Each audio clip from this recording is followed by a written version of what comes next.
Oi pessoal, tudo bem? No vídeo de hoje eu vou falar sobre Power BI, Python e linguagem SQL. Eu vi um post interessante no LinkedIn em que a pessoa comentava, né, que para começar na área de análise de dados, para trabalhar como analista de dados, bastava um conjunto limitado assim de funções, né? Que você usa em Python, em SQL e Power BI. Eu acho que é um bom começo, tá? Tá longe de ser uma lista suficiente para você ser um analista de dados, mas eu acho que para quem está começando na área, realmente é um bom início, tá? E eu achei a ideia tão interessante que eu resolvi fazer um vídeo explicando cada uma dessas funções. Então eu espero que vocês gostem, tá? Eu vou usar um dataset sintético, uma função que eu criei, tá? Eu vou entrar no detalhe do dataset daqui a pouco, mas os comandos, né, do Python, do SQL e do Power BI são esses aqui. Então é o import pandas, SPD, pdread CSV, o dfhead, dftail, dfinfo, o describe. Aqui é a seleção de uma coluna do data frame. Aqui uma seleção usando lógica pelo nome de uma coluna, group by, sort values, o snu e o sum, fill NA e o drop NA. Do SQL, como assim, eu preferi usar o DuckDB do Python, ele é um SDK, tá? Que a gente consegue usar como se fosse um ambiente de SQL dentro do Python. Dá para criar um database, mas sei lá, eu vou admitir que me deu preguiça, tá? Mas quem quiser, você pode pegar um Dbeaver, criar um database, você pode usar até um container, né? Usar um Docker e brincar aí de engenheiro de dados, mas o objetivo desse vídeo não é ensinar como ser um engenheiro de dados, tá? O objetivo é a gente pensar como um analista de dados e usar a linguagem SQL como se já tivesse esse DB. Então, o foco do vídeo é a gente entender um pouco dessas funções que são usadas aqui dessa linguagem. Então, é o select, o óbvio, né? Sem select você não faz nada. O from também você não faz nada. Você precisa selecionar as colunas e uma tabela, né, dentro de um esquema. Aí tem o where, o order by, tem o sum, o count, o average, group by, create, o insert e o delete. Só fazer um comentário aqui. Se você é um analista de dados iniciante, ou mesmo se você é um engenheiro de dados iniciante, dificilmente você vai usar essas três últimas funções, tá? O create, o insert e o delete. Eu acho que somente alguém muito irresponsável daria permissão para você usar essas três funções em um database, tá? Mas as outras são ok. Eu coloquei aqui só porque fazia parte da lista, mas é como eu falei, se você é um iniciante, um júnior ou um estagiário, dificilmente vão te dar permissão de você usar isso aqui, tá? Aí as funções do Power BI tem o sum na coluna, count na coluna, o divide, calculate, filter, o all, values, count rows, o if, o switch, e o sumx e o related. Eu criei um arquivo, né, no Power BI, eu vou mostrar depois. Então, falando aqui sobre o dataset sintético, ele está simulando como se fosse vamos supor, uma lista de um concurso de um vestibular para uma universidade. Então, a maioria dos sorteios eu usei o Random Choice, tá? Então tem para as notas de cada uma das disciplinas, eu usei uma distribuição normal com médias e desvios padrões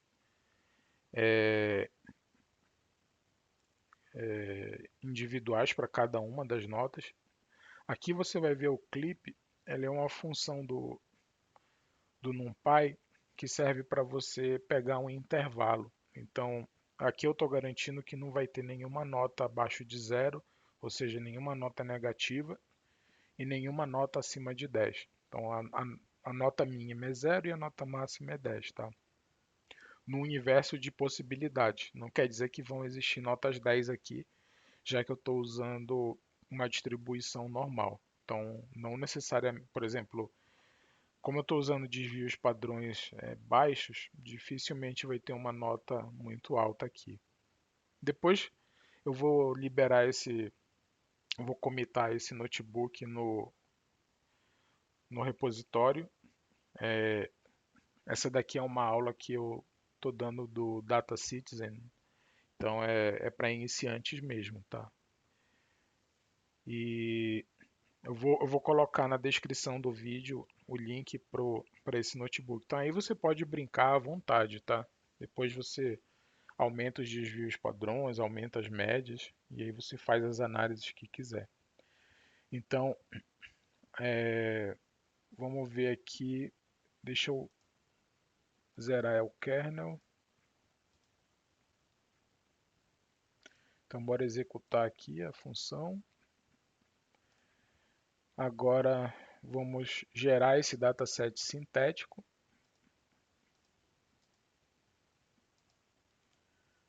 Aqui eu estou chamando a função, tá? Eu estou selecionando 20.000 alunos, 20.000 observações nesse dataset.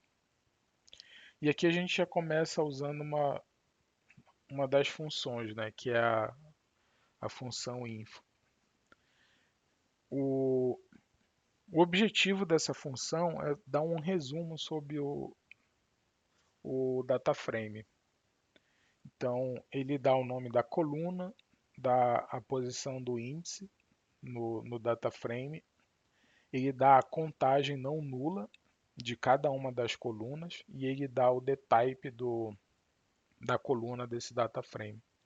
Então, aqui a gente vai ter o ID do aluno, tem o sexo, o F, né, unidade federativa, data de nascimento, a nota de matemática, a nota de física, a nota de química, a nota de inglês, a nota de português, a quantidade de filhos e a idade.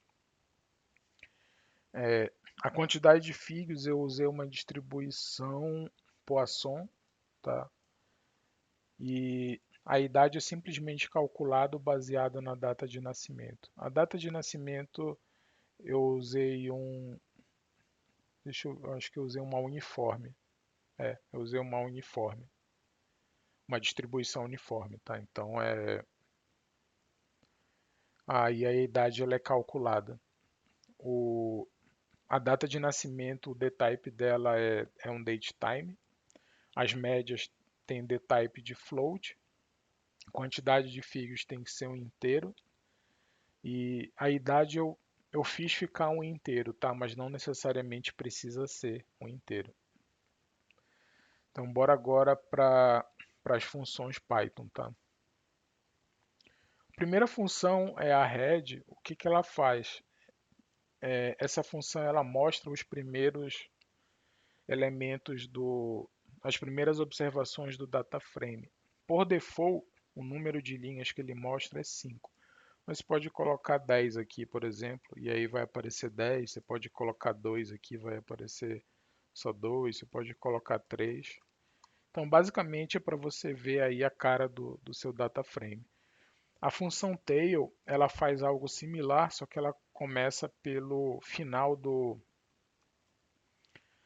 data frame, né? Então, a gente pode colocar aqui, por exemplo, 5. E aí vão aparecer só os últimos 5. O default é 5, né? Vamos colocar 15. Então vão aparecer os últimos 15.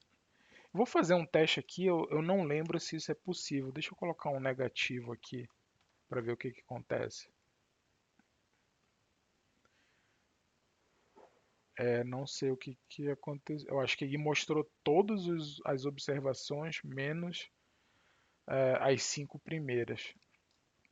Mas enfim, você pode usar as duas últimas aqui. Você vê que o ID dele está em 20.000, né? Repara que o ID ele está como um a mais em relação ao index, porque o index no, no Python ele começa sempre do zero, tá? Então eu fiz o ID correr de um a mais do que o index. Você pode usar algumas funções, tem uma função de que cria um hash como ID, você pode usar, mas eu, assim, como esse data frame era para ser bem tranquilo, bem simples, porque o foco aqui são essas funções, né? Então eu simplesmente fiz mais um usando o index. Aí novamente aqui o info, né? A gente já discutiu para que serve essa função, ela mostra a informação do data frame. E aqui o describe. O describe ele faz um resumo estatístico do data frame. Ele pega todas as colunas que são numéricas e aí ele calcula a média, o desvio padrão, o mínimo, o máximo, calcula os quartis e faz a contagem de observações.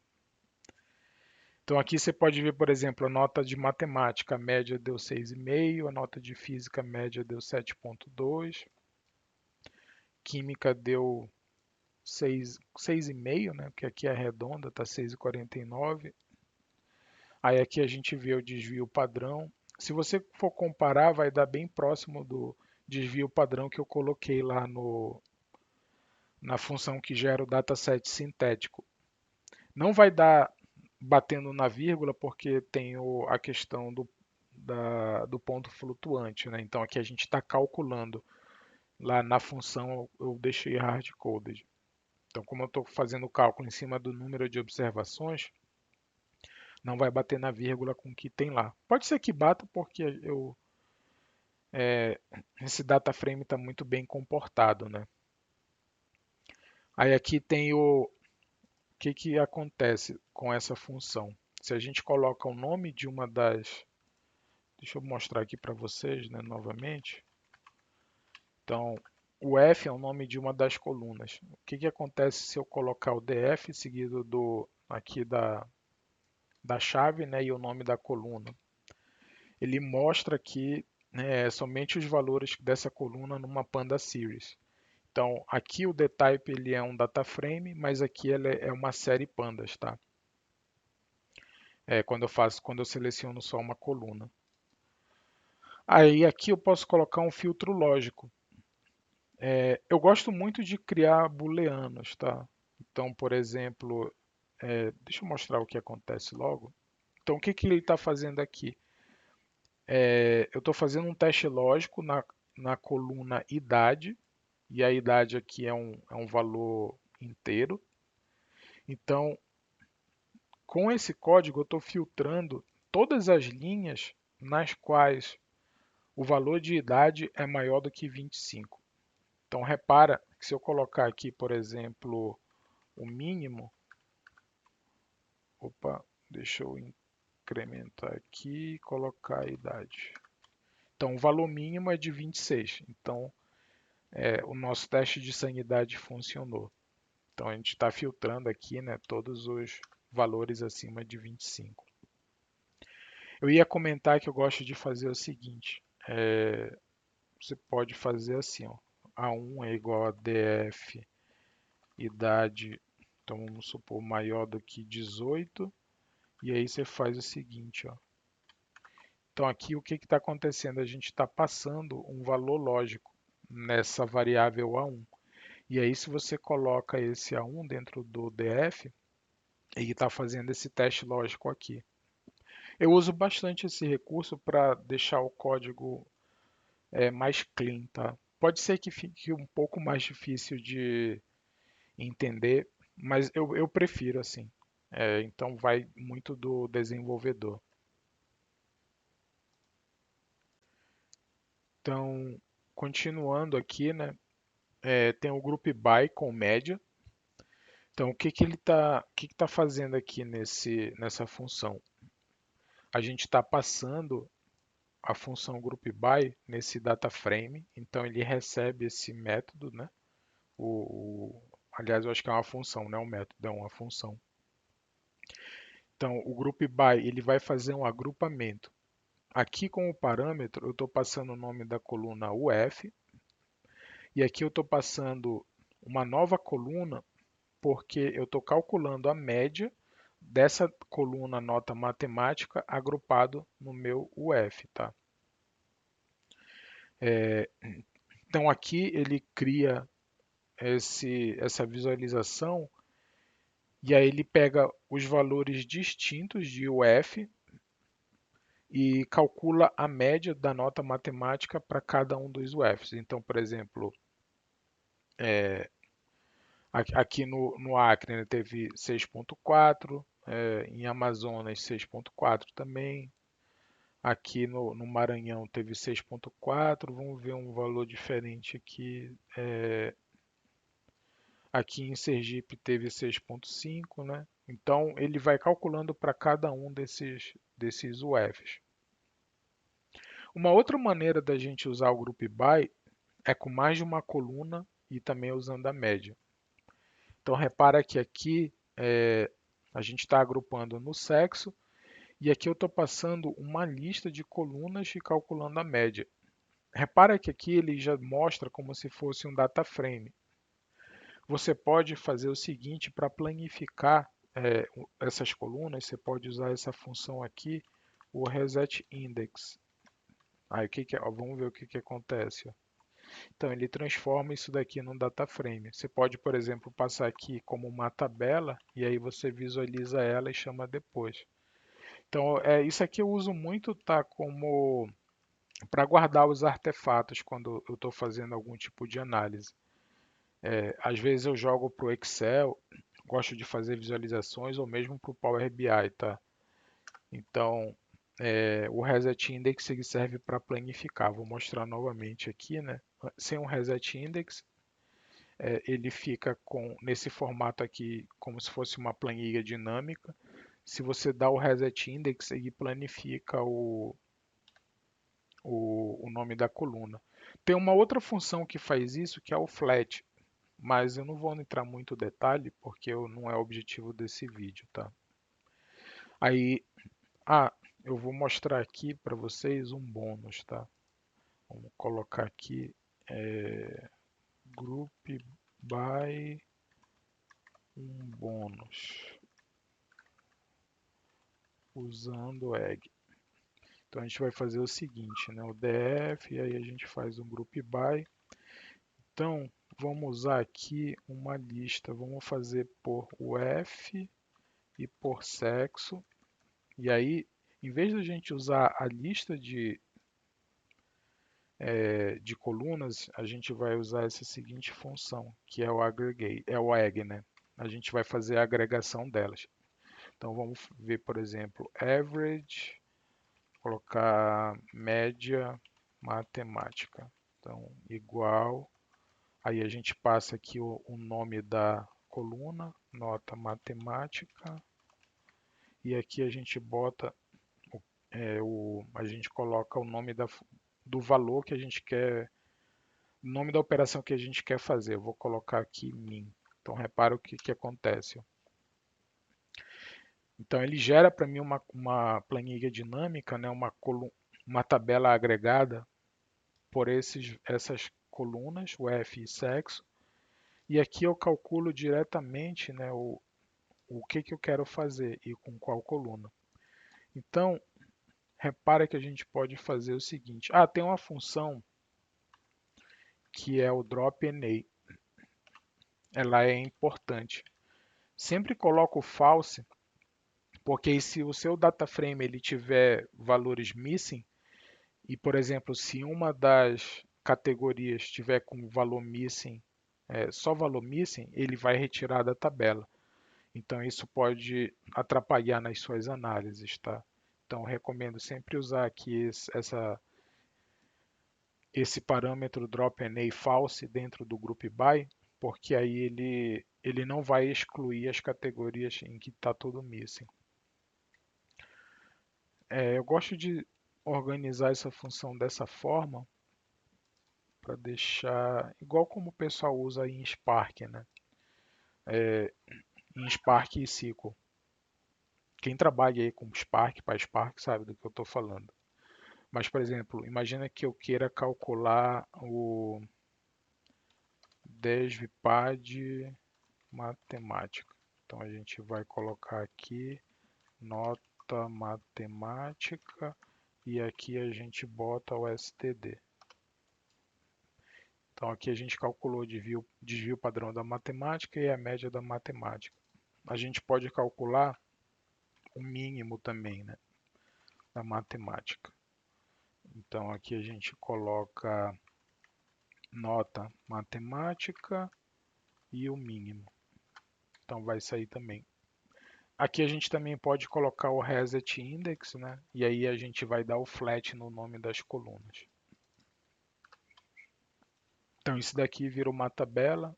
Você pode chamar isso aqui de um TB, né? Então repara que aí eu já salvei esse objeto nesse nome, nesse alias TB. E aí depois você pode mandar isso para um CSV, um Excel, um Parquet, e aí você joga no Excel ou no Power BI. Repara que isso daqui já é uma tabela prontinha, né? Se você quiser fazer algum tipo de gráfico. Eu já tenho a média, o desvio padrão e o mínimo por UF e por sexo. E aí você pode...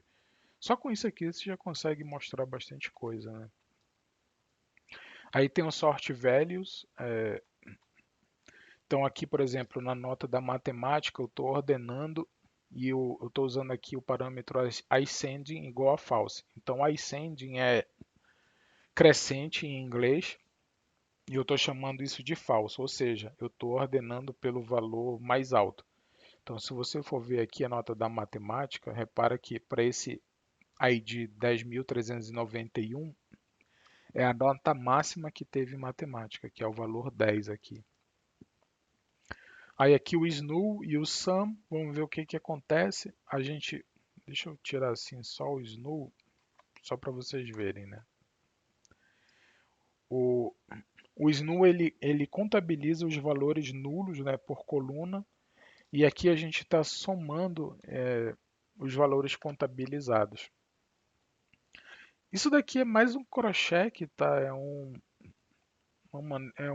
teste de sanidade. Eu não vejo, sinceramente, muita utilidade para isso, dado que você pode simplesmente usar o df-info, tá?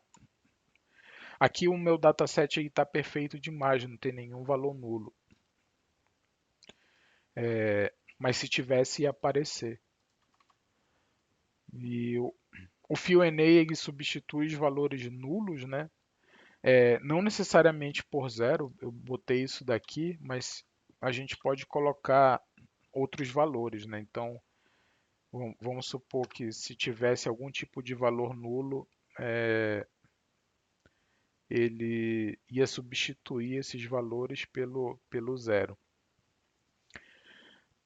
Eu deixei o DataFrame perfeito demais, eu deveria ter colocado uma função que trouxesse alguns valores missing, tá?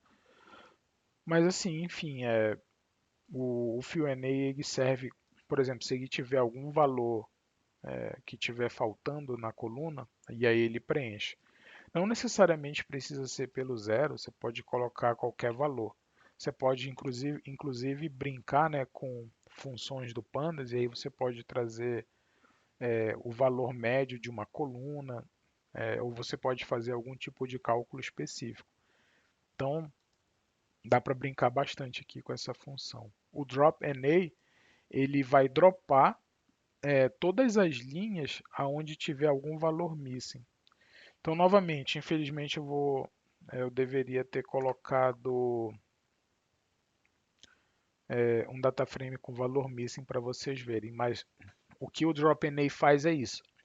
Se tiver algum valor em alguma coluna que tiver missing, essa função ela vai deletar a coluna do data frame. Aliás, desculpa, não a coluna. a linha, ele vai deletar a linha do data frame aonde tiver valores missing nas colunas. É, um- tem um ponto, tá? Isso daqui ele não faz persistir o delete. Para que você persista no DF, o seu drop NA, ou você pode passar, né, o DF novamente, ou então você usa uma cópia do data frame, tá? Eu acho que tem outra função também que dá para usar, aonde você mantém você deixa copiado, né, o resultado dessa função no seu data frame, tá? Criando arquivos agora. Eu criei aqui o Parquet, por quê, tá? A sugestão foi de criar um CSV. Já adianto para vocês, nunca usem CSV como banco de dados. Não é performático, é um flat file que é difícil de trabalhar, porque, por exemplo, o CSV e o TXT eles são exemplos de flat file. Então, para você separar as colunas, você tem que definir um separador. E aí você pode definir como ponto e vírgula, vírgula, tabulação, qualquer tipo de caractere você pode usar como um separador de coluna. E aí eu vou mostrar por que que isso dá problema. Eu já vou deixar salvo aqui o Parquet, tá? Então, o que que eu vou fazer aqui? Eu estou criando o CSV, eu estou usando essa função toCSV, eu estou criando esse arquivo com essa extensão CSV chamado df underline fast underline track, e eu estou usando como separador o dois pontos. Esse parâmetro index igual a false, ele deleta o índice do arquivo, tá? Então, se você deixar aqui como true ou não colocar o index igual a false, porque o default dele é true, ele vai imprimir também o índice junto com o arquivo, o CSV. Então, eu trago aqui o index igual a false sempre. Então, eu vou mostrar aqui para vocês, olha o DF com a cara dele, tá? Esse aqui é o nosso DF original, que eu gerei ali em cima. Vou deixar só duas linhas para a gente comparar. Então, esse arquivo ele já tá salvo. O que que eu vou fazer agora? Eu vou ler esse arquivo CSV que eu criei e eu chamei ele de df from CSV. Repara que eu salvei ele com o separador ponto e vírgula. Olha o que vai acontecer como eu estou chamando o separador usando só a vírgula. Vem todo quebrado. Logicamente, aqui é fácil de consertar, tá? É só eu chamar o separador correto. Só que imagina isso no seu dia a dia, cada um salvando de um jeito, e aí tem um problema, tá? Isso daqui funciona legal porque o Python, por definição, ele usa o separador decimal do padrão americano, ou seja, ele usa ponto. Agora, por exemplo, imagina se você joga com separador de milhar e decimal no seu Excel que tem o padrão brasileiro. Olha o problema que você vai ter. O que é considerado depois de vírgula, ele vai considerar como um separador de milhar. Então, geralmente, o que, por exemplo, aqui em vez de 4.3, ele ia ler, sei lá, 4.319.503 no seu Excel. Então isso é problemático, tá? É por isso que o Parquet, além dele ser um arquivo com um desempenho de compactação muito melhor, é muito mais fácil de você organizar o seu data lake, né? A maioria dos data lakes hoje eles usam o Parquet como padrão. Então sugiro sempre usar o Parquet, tá? Vou agora para os comandos SQL usando o DuckDB. Então, aqui eu estou chamando, né, importando o DuckDB, eu estou fazendo a conexão com a API lá do SDK, que usa essa biblioteca aqui, dessa biblioteca. Chamei, instanciei, e aí eu chamei o meu data frame, né, que eu gerei aí, o sintético, eu chamei ele de alunos. Então o nome da minha coluna é alunos. Então o select. Sem o select, o front você não faz nada, tá? Eu já deixei aqui, vou colocar um exemplo. Eu vou tirar esse where e vou tirar aqui esse alunos. Então vamos ver o que acontece. Aqui ele só mostra que a conexão funcionou. Se eu coloco o ponto .df e como uma função, ele mostra em formato de data frame, tá? Repara que aqui eu não coloquei limite de linhas, então ele trouxe o data frame inteiro. Então o ideal é que a gente coloque sempre um limite de linhas, tá? Tem alguns data lakes que já colocam isso por padrão. Eu acredito que o Databricks já faz isso. Não tenho certeza, tá? Mas eu acho que sim. Alguns já colocam abstrações justamente para você não ler a tabela inteira. Eu acho que o BigQuery da Google não faz isso. É problemático. Então você sempre tem que limitar para você não fazer o scan inteiro da tabela, tá? Então, por exemplo, aqui eu estou usando o limit e aí só vem 5 linhas. Então, o group by e o order by, o group by ele funciona igualzinho o group by do Python, tá? E o order by ele funciona como sort values. Então, vamos ver aqui qual que era a cara do nosso DF para a gente ver o que a gente está fazendo aqui. Eu estou dando um select e eu estou trazendo a coluna UF. Vou fazer aqui novamente, só para vocês verem. Então, vou fazer o seguinte, tá? Vamos selecionar só a coluna UF. E from alunos, limite 5. Então, aqui eu estou selecionando somente a coluna UF. Vamos colocar a coluna sexo aqui também. Então, aqui eu estou trazendo a coluna UF e a coluna sexo. Então, vamos colocar aqui também a nota de física, certo? Então, vocês já viram o que acontece. Eu posso selecionar quais colunas que eu estou trazendo e o limite de linhas também. Então, vamos colocar agora a função group by e o count também. Então, eu vou fazer o seguinte, eu vou agrupar por UF e aqui eu vou fazer o count de ID e aqui eu vou colocar as quantidade de alunos, tá? Então eu estou contando o número de IDs e estou fazendo a quantidade de alunos. O ideal também é que se tivesse repetição, a gente usasse o distinct, tá? Mas aqui não é preciso porque essa tabela ela não tem repetição de ID. Então isso aqui vai funcionar. E aqui eu posso fazer o seguinte, average da coluna nota física, e aqui eu posso chamar as média física.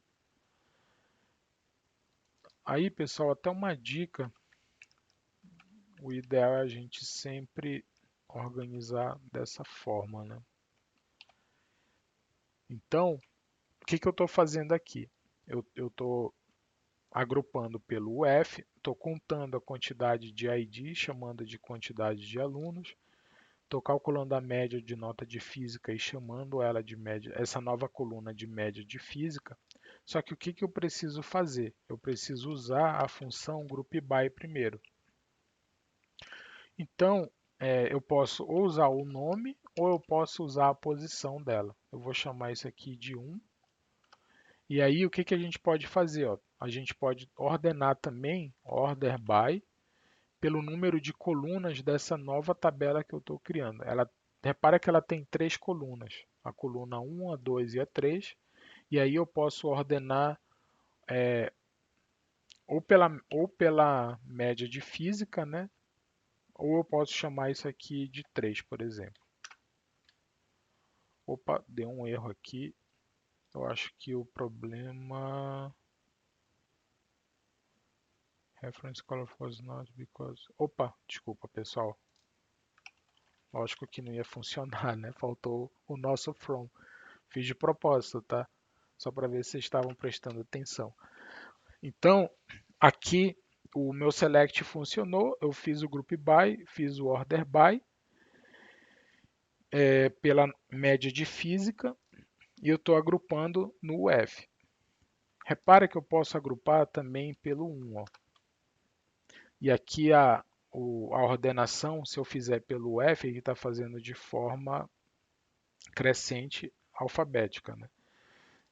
Repara que eu posso fazer aqui, eu não lembro se é ascending, eu vou ficar devendo, se der erro, eu esqueci, pessoal, não é ascending não, eu não lembro se era, eu vou ficar devendo, pessoal, mas o default dele ele é pelo descending, é como se fosse crescente sempre. Nossa, eu esqueci realmente. Bem, vou ficar devendo, tá? Mas enfim, aí ele agrupou aqui pelo UF e ordenou pela média física. Repara que eu também posso ordenar pela quantidade de alunos, tá? Então aqui eu ordenei pela quantidade de alunos. Novamente aqui eu posso ordenar pelo UF. Isso aqui eu vou deixar aqui, rodar aqui para vocês verem como funciona. Tá aqui, ó. Eu tinha até colocado uma colinha aqui, é o desk, né?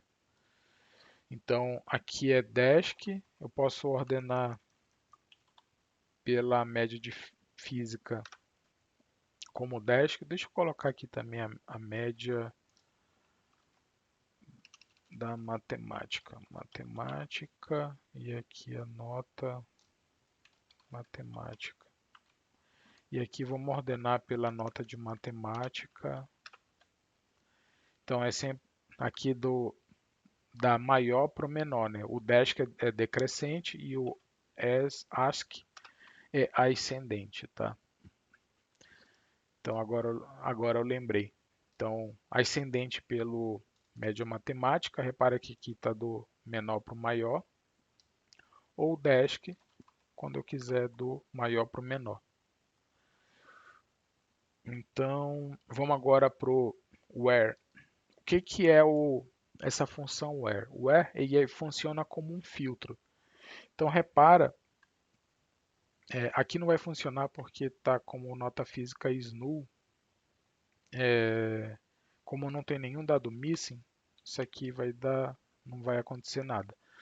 Então vou fazer o seguinte, where nota de física é maior do que 5. Então o que ele está fazendo, tá?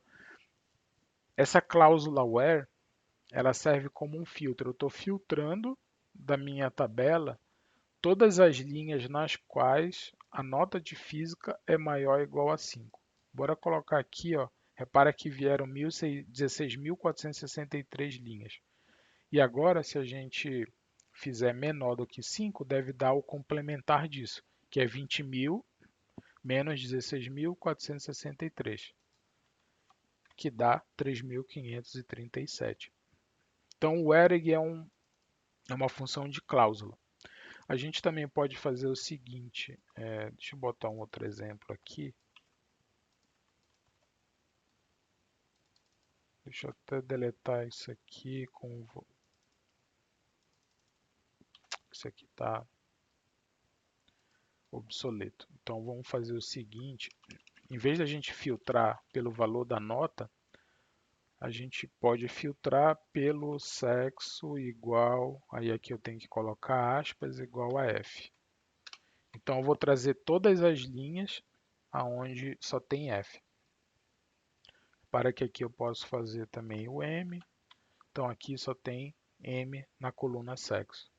Repara que aqui eu também posso fazer pelo UF igual a AC. Então, repara que aqui só tem o AC na coluna UF. Aí, aqueles comandos proibidos, né, que eu tinha comentado, que dificilmente vocês vão, quem está começando vai poder fazer isso num data lake, tá? Ou numa database. Então, criar uma tabela. O que vai acontecer? O que eu estou fazendo aqui? Eu estou criando uma tabela chamada alunos underline SQL a partir dessa tabela já existente chamada alunos, tá?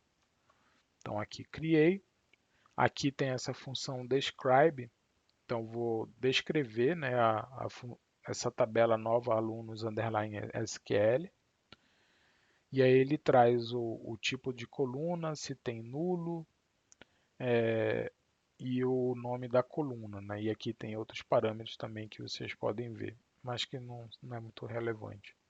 Então, por exemplo, o ID é Big Int, o sexo é varchar, data de nascimento é timestamp, nota de matemática é double. Repara que aqui a gente pode usar o create table e aí a gente pode também definir quais que são os dtypes de cada uma das colunas, tá? Então, em vez de usar o double, a gente pode usar o float, em vez do big int, pode usar só o int, o integer, né?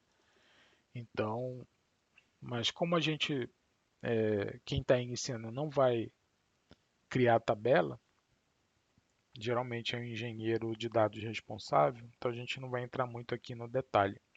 Mas o insert a gente pode colocar linhas novas nessa tabela. Então o que eu vou fazer aqui, tá?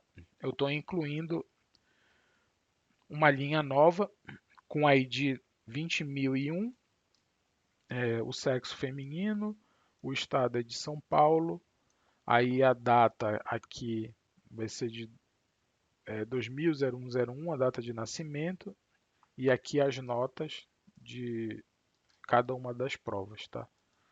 Então, repara aqui, só um negócio aqui, vou mostrar aqui df tail, só para vocês verem como aqui, o último ID está como 20.000, certo? Então, eu vou fazer a inserção dessa linha e agora eu vou fazer um select dessa tabela que eu criei, alunos underlines SQL, e aí eu vou trazer esse ID igual a 20.001. Então aqui, ó, repara que eu acrescentei essa linha. Vamos fazer esse seguinte teste agora. Eu vou repetir esse comando aqui, só para vocês verem, tá? Então eu vou colocar aqui 20.002, aqui eu vou chamar de M, aqui eu vou chamar de AC. E aqui eu vou colocar 2002. Então, criei, acrescentei essa linha e aqui vamos mudar o nosso select. Eu vou colocar aqui 20.002. Vamos fazer mais um teste. Eu vou colocar aqui 20.003 e aí vai ter que retornar uma tabela vazia. Mas se eu criar aqui como 20.003, agora ele tem que aparecer. Então, vocês viram que funciona, né? Eu vou deixar deletado aqui, como já está, esses experimentos estão gravados no vídeo, eu acho que é melhor deixar o, o notebook bem organizado, né? Então, vamos deletar agora. Vou novamente aqui executar, a gente tem essa linha 2001. Então, eu quero deletar todas as linhas aonde o ID foi igual a 2001. Então, repara que aqui eu tenho ainda essa linha e agora eu vou deletar. Então, vamos ver se aparece o 20.001. Repara que retornou vazio. Vamos ver agora se o 20.002 aí aparece. Agora, vamos deletar a linha onde o ID é 20.002. Repara que agora ele vai retornar vazio. Vamos fazer o mesmo procedimento para o 20.003 e agora a gente vai deletar para o 20.003. Então tem que retornar novamente o vazio. Então a gente encerra por aqui essa parte do Jupyter Notebook e agora a gente vai para a terceira parte do vídeo, tá? Onde eu vou falar sobre as funções do Power BI. Então o que eu vou fazer? Eu vou ler o meu arquivo Parquet que eu criei aqui e aí eu vou criar métricas usando esse dataset a partir dessas funções, tá? Então vamos lá para o Power BI. Opa, e aí pessoal, a gente veio agora para o Power BI, né? Então aqui eu já deixei tudo prontinho para vocês obterem vocês vêm aqui em obter dados, tá? Aí cliquem aqui na opção mais e aí você clica aqui em arquivo e aí você vem aqui na opção Parquet e aí você conecta. Ele vai te pedir o URL e aí você pode colocar o caminho, tá? Deixa eu botar aqui só para vocês verem. Então é só botar o nome aqui. Eu não vou colocar de novo, porque senão pode dar algum tipo, pode corromper o arquivo. Ao invés disso, eu vou fazer o seguinte: eu venho aqui em atualizar esquema e dados.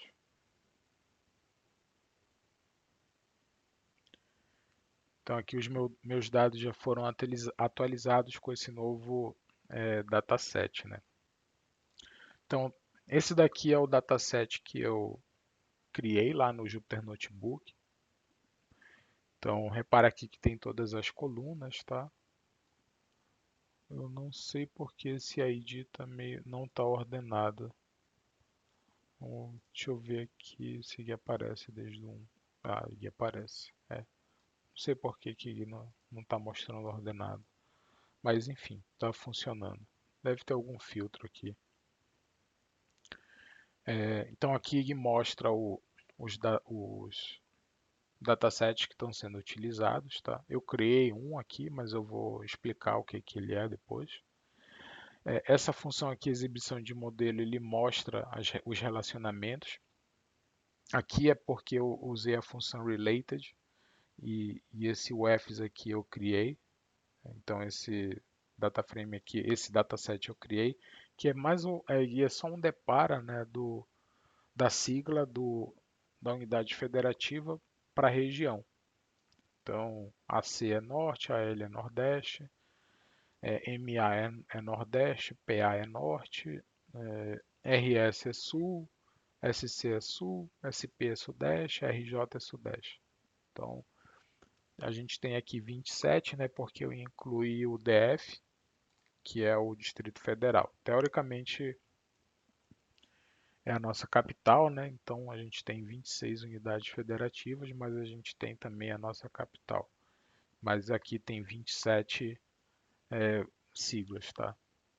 Então vamos voltar agora para as nossas métricas. Então o que que eu fiz aqui com os exemplos, tá?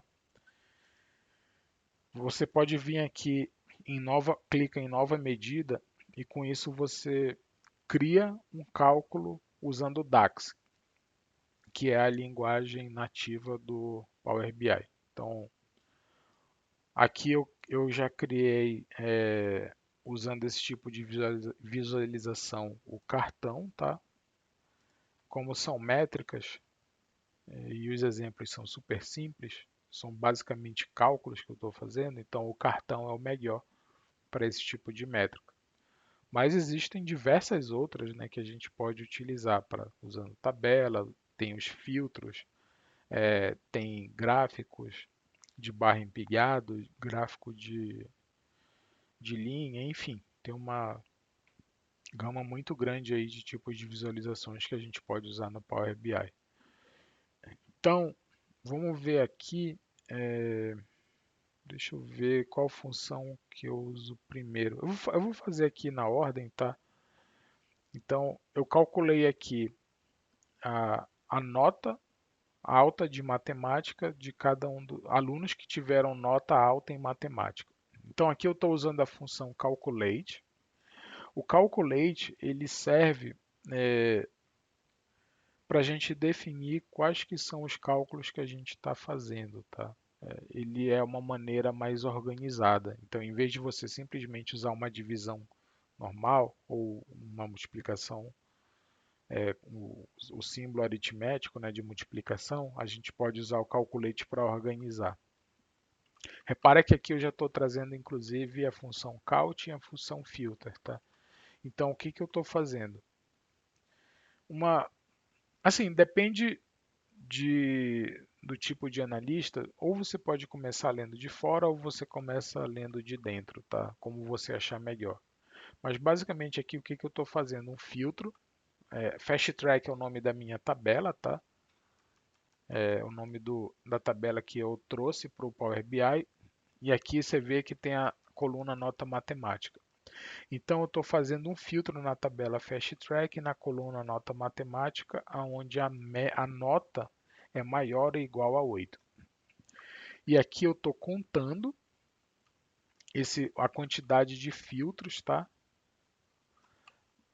Utilizando a coluna ID. Então aqui o que que eu estou fazendo? Eu estou calculando a quantidade de IDs que tiveram a nota matemática maior ou igual a 8. Então vamos ver aqui aluno nota. Deixa eu ver onde que está. Cadê o card? Alunos nota alta matemática. Então aqui eu tive 3.201 alunos que tiveram nota maior ou igual a 8, tá? Vamos ver essa daqui. Então, a média ciência geral.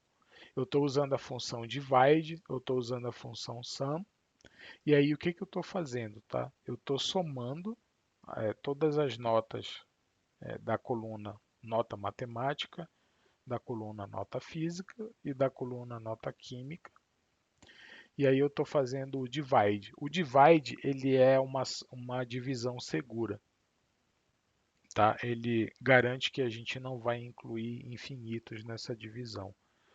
Então, o que que eu estou fazendo? Eu estou somando todos os valores de nota matemática, os valores de nota de física, valores de nota de química e estou dividindo por 3 vezes a quantidade de IDs. Então, eu estou calculando a média das disciplinas de ciência de uma forma geral, tá? Então, aqui, média ciência geral está dando 6,74.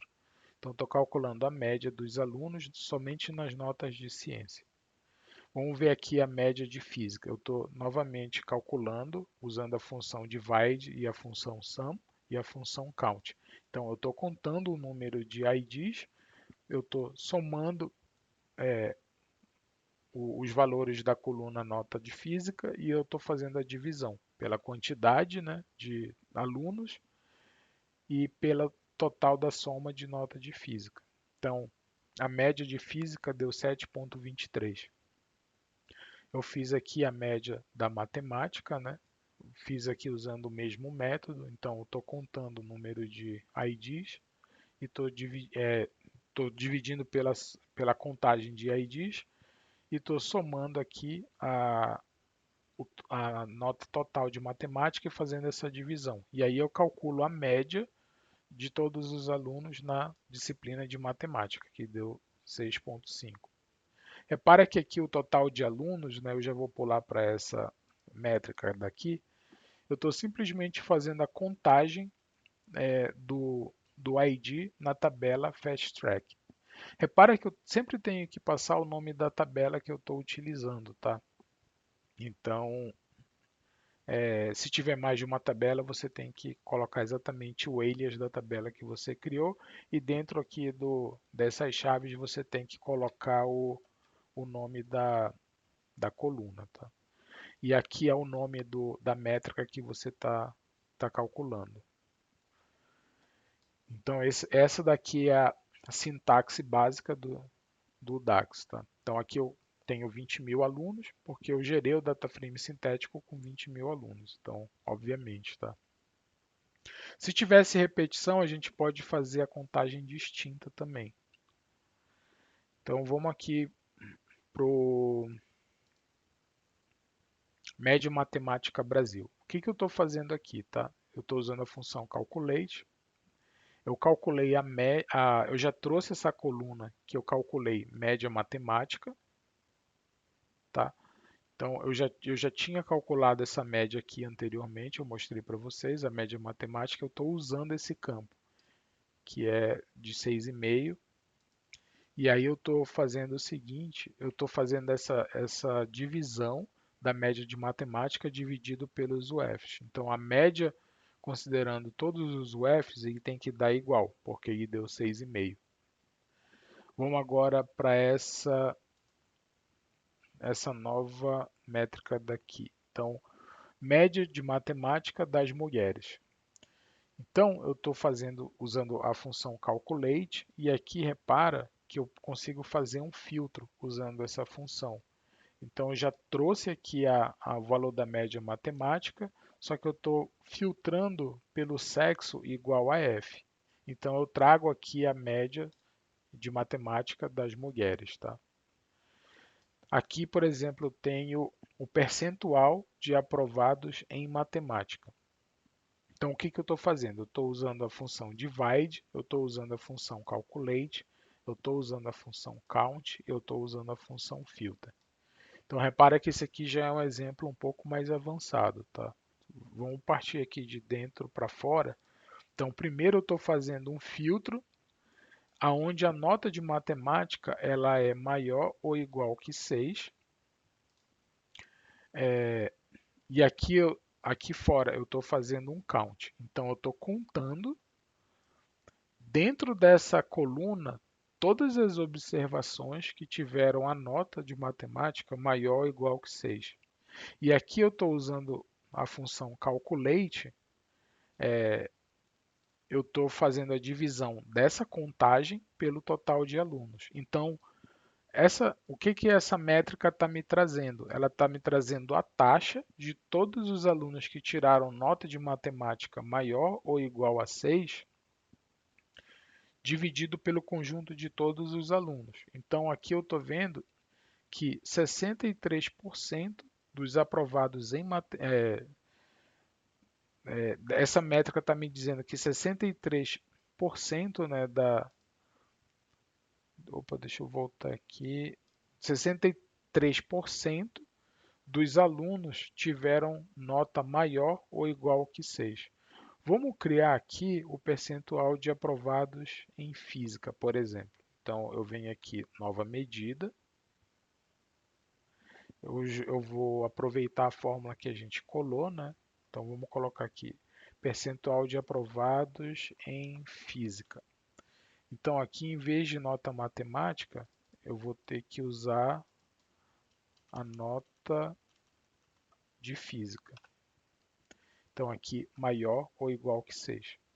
Então, eu vou dar o OK aqui, confirmar. Então, repara que aqui eu criei, né, essa minha nova métrica. Deixa eu aumentar aqui um pouco. Então, aqui a percentual de aprovados em física. Então, eu vou criar aqui um card. Deixa eu colocar ele bem aqui. Percentual de aprovados em física. E aí eu vou colocar nesse card aqui. Então, 71% dos alunos que fiz, dos meus não, né? Quem dera que eu tivesse 20 mil alunos. Mas o 71% dos 20 mil alunos que fizeram a prova tiraram uma média maior ou igual que 6 na prova de física, tá? Então, aqui eu fiz a média matemática também para os homens. Repara que eu usei a função calculate e aqui eu fiz o filtro para sexo igual a M. Quantidade de UFs distintos, tá? Então, repara que aqui eu estou fazendo o count rows dos valores do campo UF da tabela Fast Track. Então, essa combinação de funções, ela me garante que eu vou trazer os valores distintos. Eu fiz dessa forma só para a gente mostrar que a gente pode compor funções e obter resultados de formas diferentes. Mas existem também funções para a gente calcular os valores distintos, tá? Então aqui a gente vê que a gente tem 27 quantidades de UFs distintos, conforme eu tinha falado. Só que agora vamos usar a função relate. Aí o que aconteceu? Tá? Eu posso vir aqui em modelagem e aqui você pode vir e criar uma nova tabela. Aí eu usei essa opção, só que aí o que eu fiz? Eu criei esse JSON aqui.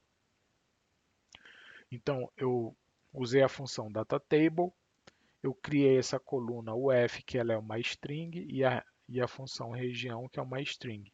E aí eu defino esse JSON, onde a chave seria o F e o valor seria a região. Mas por que eu fiz isso? Eu quero criar uma relação entre o campo UF da minha tabela UFs e o campo UF da minha tabela Fast Track, que foi o que eu fiz aqui no esquema.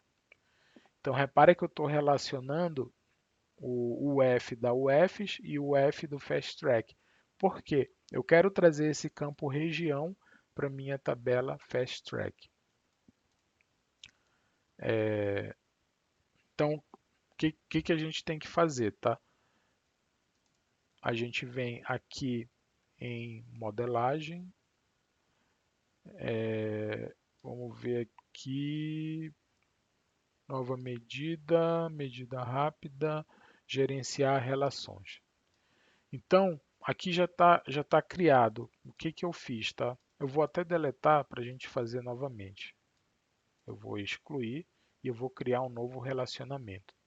Então, eu vou fazer o relacionamento da minha tabela de UFs para minha tabela Fast Track. Repara que o próprio Power BI ele já reconhece pelo nome e pelas entradas das duas tabelas que existe uma possibilidade de relacionamento entre elas. Ele faz aqui até a cardinalidade, tá? De um para muitos. Então, como eu tenho uma tabela de menção de região e UF, os valores de UF não se repetem na tabela UFs, mas os valores de UF se repetem na minha tabela Fast Track. É por isso que a cardinalidade é de um para muitos. Vocês têm que prestar atenção nisso porque é muito importante, senão vocês podem aumentar a cardinalidade de uma forma artificial. Então, sempre escolham as chaves de relacionamento de forma correta entre as tabelas. Tá? Repara que a direção do filtro cruzado, eu escolho ele como único. Por que eu faço isso? Eu quero trazer a relação de 1 para 1, ou seja, eu quero trazer o valor norte quando o F for igual a C para minha tabela Fast Track. É por isso que eu escolho a direção de filtro cruzado igual a único. Então, eu vou salvar aqui o relacionamento e aqui eu vou fechar, tá? Então, eu já tenho aqui criado esse meu relacionamento. Como que a gente faz isso, tá? A gente já vem aqui na modelagem e aqui a gente clica em nova coluna. E aí você pode criar uma nova coluna usando a função related. Então foi isso que eu fiz aqui. Eu usei a opção de criar uma nova coluna e aí eu criei o nome dessa coluna chamada região, usando a função related, onde eu estou fazendo o relacionamento da coluna região da tabela UFs, tá? Então, dou aqui o OK, volto aqui. Repara que se eu colocar aqui em região, ó, então repara que aqui no meu data frame, o Fast Track, eu criei já, eu trouxe a coluna região. Eu não sei se vocês notaram, mas no início do vídeo essa coluna não estava aqui, tá? Então, eu usei a função related para fazer esse relacionamento. Existem maneiras mais simples de você fazer isso, tá? Eu não gosto muito de usar essa função related e, para ser bem sincero, eu não gosto de ficar criando essas métricas usando o DEX no Power BI. Dependendo do volume dos datasets que você está trabalhando, isso aqui pode ficar bem pouco com um desempenho muito baixo. Pode ficar pesado e aí quando você for fazer as atualizações, pode ser que demore bastante para atualizar, tá? Então, o que que eu gosto de fazer? Eu trabalho sempre pensando em Big Data. Todos os tipos de transformações eu já faço usando o ETL dentro dos próprios data lakes. Então, eu uso o medalhão, o esquema medalhão, né? Ou por zonas. O esquema medalhão é Raw, bronze, prata e ouro. E o esquema por zonas é quando a gente fala do Raw. Eu acho que tem o As Is e tem o Trusted e o Refined. Então é equivalente, né? O esquema medalhão e o esquema por zona. O esquema por zona aí é mais moderno do que o esquema medalhão. Isso aí foi herdado já da galera de DBA, pessoal que trabalhava com database, tá? Mas a lógica é o seguinte: quando a gente pensa em tabelas ouro que estão no medalhão de ouro, então são tabelas que são mais analíticas, trabalhadas. Aí entra toda aquela questão de OLAP, enfim, que a gente aprende em banco de dados, que são as tabelas já sumarizadas, os cubos que a gente gera, né?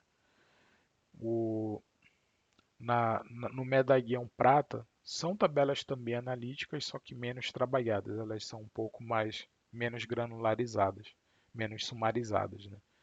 Então, o que que eu gosto de fazer? Eu sempre faço todas as sumarizações possíveis para simplificar e não deixar esses cálculos todos aqui dentro do Power BI, tá?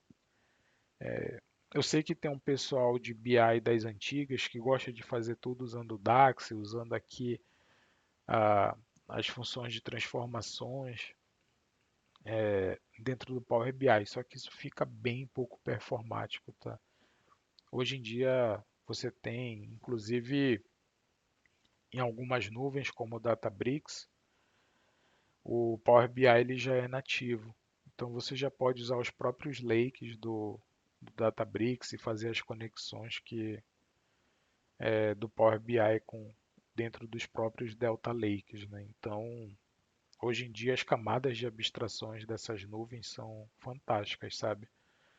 Hoje em dia um bom cientista de dados ele consegue fazer uma esteira completa aí de dados, desde os ETLs, administrar os Delta Lakes, criar tabela, povoar ali e enriquecer os data lakes medalhões, né, com as tabelas analíticas, as tabelas sumarizadas, fazer modelos, orquestrar usando MLflow e até mesmo fazer a parte de visualizações.